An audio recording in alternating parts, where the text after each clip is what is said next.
Good. Appreciate it, my man. Okay, thanks. No, I mean, I can't say enough about Ken. I mean, Me you either. and I, every month we go there, we check him out. And, Well, he helps us comes on control the trends, the disruption factor that affects us in so many different ways. Yeah. I mean, a lot of it's good, but some of it gets to be alarming. I think Ken's a stable foundation. He brings a lot of stuff. He calms us down, tells us it's going to take time for this stuff to actually kick in. But I tell you what, man, the smartest dinosaur in the room is our next guest. So we got Paul Oswald from ESI, CB Richard Ellis. Ouch, ouch. Good to see you, buddy. How are you? How's it going, man? Good to Hi, see Paul. you. Good to see you. Good to see you. Good, thank you. Oh, man, Paul, one of the great things about coming to these conferences is getting to hear you speak and just getting to hang out with you. We talked earlier on about sort of the difference between things that are really good in theory and then things that in reality. And I think you bring a hefty dose of very, very useful sort of let's get real here type things. So for example, I mean, $300 rule, we hear a lot about that. $300, you get more productivity. If you can focus on that, you're going to do really, really well. But that might not be the best place to start, huh? Well, first of all, we use the 1x, 10x, 100x equation because the 330, 300 belongs to somebody else. But I think the issue is what problem are we focusing on? And historically, most of the solutions that we as an industry bring to bear have focused on the energy equation, and perhaps because it's easily quantified, right? I can compare last year's bill to the new year's bill and the difference is what I've saved. Whereas if I'm trying to measure the productivity improvement equation, that gets very difficult to do, very hard to quantify. But I think we'd all agree that the cost of people greatly outweighs the cost of energy on a per square foot basis. But the challenge becomes, how do you measure it and how do you quantify it? Well, Paul, I think you've said a lot of really good stuff, and I've watched you speak at several of these breakouts, and I think one of the most important things you did for me was you ground us in an intelligent basis. In other words, analytics and some of those things are really good stuff, but really when it gets down to it, you need to take care of deferred maintenance, and you need to take care of belts, and some of the hardware that before you can get into the cloud and before you get into analytics and get too far off the beaten path, you need to reinvest in your infrastructure. We think so. I mean, it's pretty fundamental actually, but you have to ask yourself, there's a lot of great technology on the floor here. Yeah. What's the point of buying more technology to put on a piece of equipment you're not willing to spend money to fix? Yeah.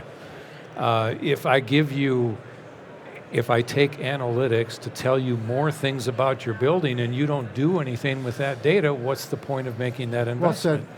So it's not that we're trying to discourage people investing in this or going forward in this, but it can't be at the expense of overlooking the basics, and that is fixing the equipment. Right, you use this analytics that you do have and fix your first biggest problem, and then you have more resources to deal with the next biggest problem and move forward that way.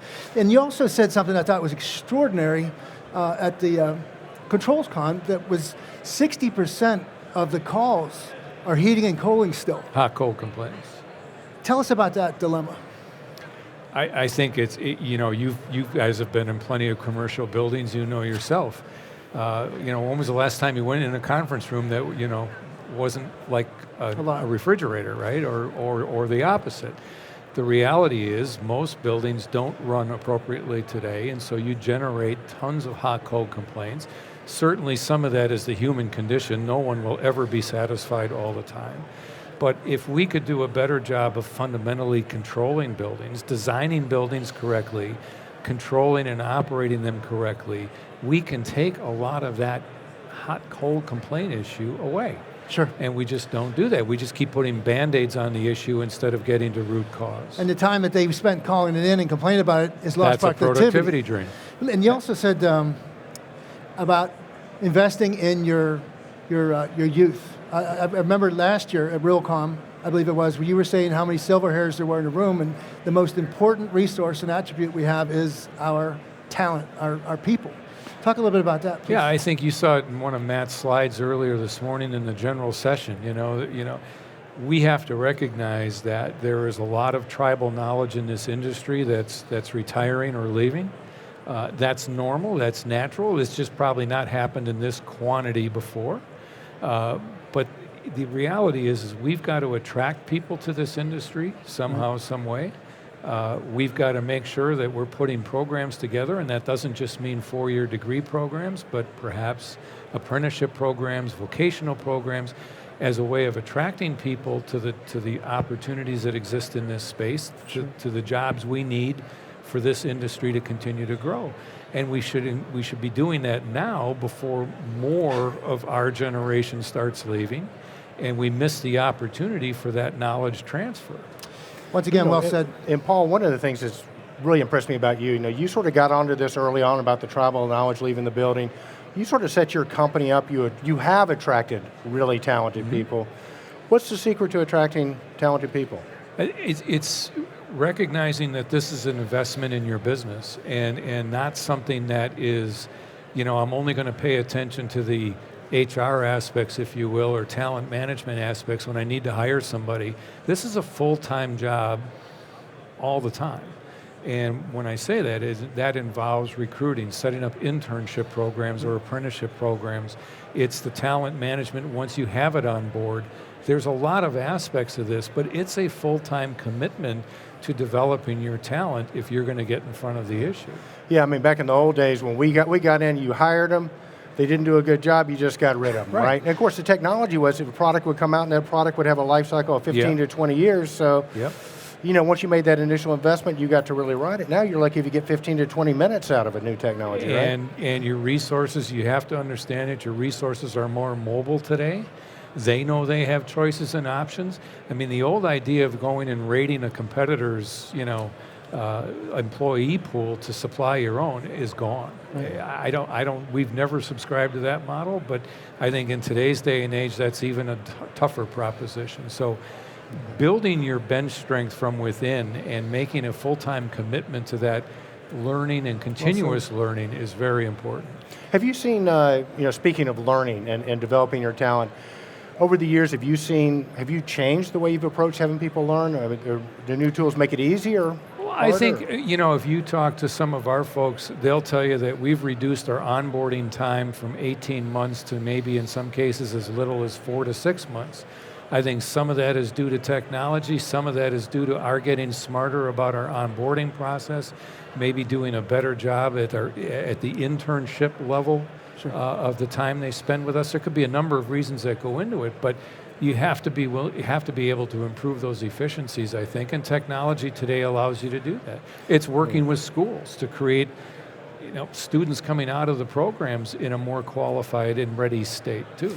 To that point, you've had a great, successful career, and you've done a lot of great things. What is your new single greatest passion? How do you want to? Where are you going to direct your forces to, and what do you see get accomplished? I don't know that it's new as much as it is just making sure that we're having the right kinds of conversations with prospective clients about how do you get to this level of optimizing your building, your portfolio, whatever. Certainly now as part of CBRE, we get great exposure to a very large portfolio of clients. There's a great need there for the types of things that we do. And so it's education. It really is having the right kinds of conversations to educate people about how to get there. I heard Scott Cochran use a term that I haven't used, and this sort of gets back to the sort of overarching theme about great in theory, maybe not great in reality. And Scott said one of the things you have to be willing to do is have a conversation with the truth layer in it, right? Yeah. Which is, you can do all this stuff, but you might not get the result you're expecting, sort of thing. Well, I think and I said it earlier, I think that's one of the things that we always start our conversations with prospective clients with, what's your end in mind? What objective are you trying to achieve? You don't lead with, hey, I've got this piece of technology, or we've got that brand, or whatever. You really have to have the client sit down and think about, what am I trying to accomplish? And then you work backwards from there to determine what the solution is. So ideate that solution around the end game. So I got $5,000 to invest in my car, Paul, and I'm going to invest it in a stereo system. It's going to be a great stereo system. It's going to be the best music ever. The only problem is the car doesn't run. Good analogy. Good analogy. For sure. So man, CB Richard Ellis, you're rocking with that.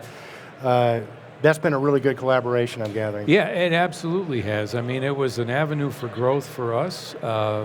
And again, given the marquee level of clients, or the marquee clients that CBRE has, it gives us exposure and access to opportunities to a very broad base of clients, very large clients. So we couldn't be happier in terms of the opportunity that presents for our growth.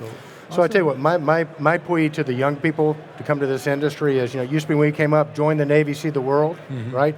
This is the only industry I know that you can truly effectuate climate change and have people more productive. And you're not in a cubicle farm. No. I mean, if you get good people, sky's the limit what you can do here. Yeah. Well, and I think that's one of the things that we need to do in order to attract people. I mean, there's a lot has been written on the millennial generation, not just wanting a job, but wanting something that is meaningful, a contribution, a higher level of aspiration. If we can make those connections, as you suggest, Eric, from, hey, I'm not just programming a controller, but the way I program this controller has a definite impact on the occupants, on the environment, on the social part of this equation. That is a way we have to message this to attract young people. The ultimate win-win, Yeah, and I think it's one of the few industries that you can step in and effectuate that. And not only that, with the data analytics we got, you can show how many trees you're saving. Yeah. Absolutely. It's good stuff, good stuff. Yep. So we could talk to Paul for about another 35, 40 minutes or so, whatever, but it looks like our time might be out. Are we good? We can keep talking? All right. Well, So where do you Paul, go from here, Paul? You keep a busy schedule. I mean, and then I think every time you go, you get, here, you have some more official duties to do. You got a delay coming into the show. Yeah, we heard you fixed the jet airliner that was coming in. Missed the integrator summit. Yeah, you had to get out and fix the aircraft, and then we heard you owe Leroy a marker now. Yeah. So fortunately, Leroy was good enough to step in and take over and handle that. So we got through that. Just another value-added service. If you're flying on a plane and it doesn't work, you'll get out and get the tool back out and fix it, right? Fix the jet bridge, fix the plane.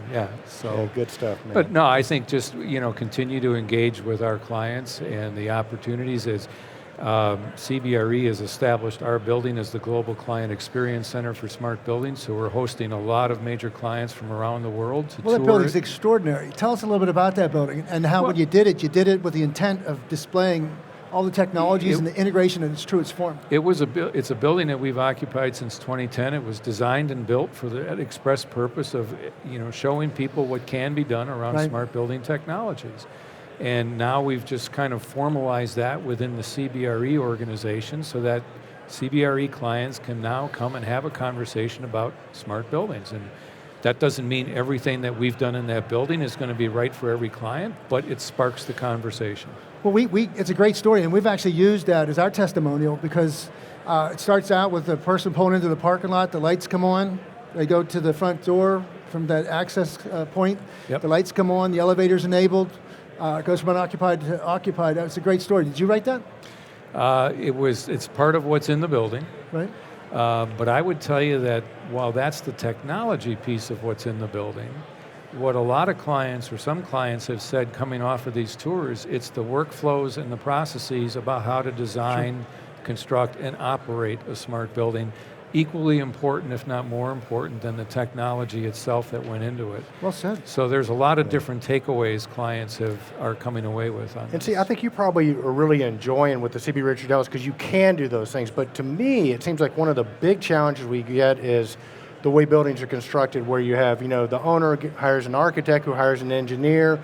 The engineer then just subs all the stuff out, so the things are in different sections, right? So consequently, you get 3 or 4 different systems maybe working against each other. So, I mean, if you could give advice to owners about the best way to do it, other than hire you guys, but how would you rearrange? If you could just take a magic wand, we're going to rearrange the way new construction's done, how would it be done? I think there's two things. The new construction process is horribly broke, as we've talked about before. So number one, I think decisions on what goes into a building need to be done on both a first cost and a life cycle cost basis. And that's not done nearly enough today. Most everything is on first cost. I would think the second thing is that owners need to be committed. If this is what you want in your building, for whatever reason, stick with it. Don't let anybody talk you out of it or value engineer it out of your equation, because it's subservient to, say, landscaping or some other architectural facet. And to make sure that that doesn't happen is make sure that you're working with the right consultant or talk to people in the industry to get the budget set properly at the get-go. Sure. Because then you won't have that missed expectation when it gets time to the crunch of seeing if everything fits in the budget. Well, Paul, the Master Systems Integrator term, I think the very first time I heard that applied was to your company, ESI. How did you get started with that whole concept? I think you had to take the different dragons by the necks and put them together because you couldn't get off jobs, you couldn't get things done, everybody's pointing fingers at the end of the day, so. Well, you can't, if you believe that the way to truly higher performing buildings is by unlocking all of the various subsystems, the islands of information, islands of automation in the systems, you have to have an entity that does that. That's not the electrical guy, it's not the HVAC guy, it's not the lighting guy, it's somebody that sits across all of those disciplines, therefore the Master Systems Integrator. Right. It also, though, from a delivery standpoint, enables owners, even in the public sector, to go procure each of those systems in an open competitive environment, so long as they adhere to a specification or a standard, and then bring an integrator in to tie it all That's together. the future. I see that being the future. So I tell you what, this is great stuff, Paul. Thanks so much for taking some time to speak with us. Great to We see really you guys appreciate it, again. man. Great to see All you right. too. All right, Enjoy man. the rest of the Good conference. to see you, man. Good to Good see stuff. you. Thanks a Thank lot. you. All right. Are we done? You want us to tell some jokes?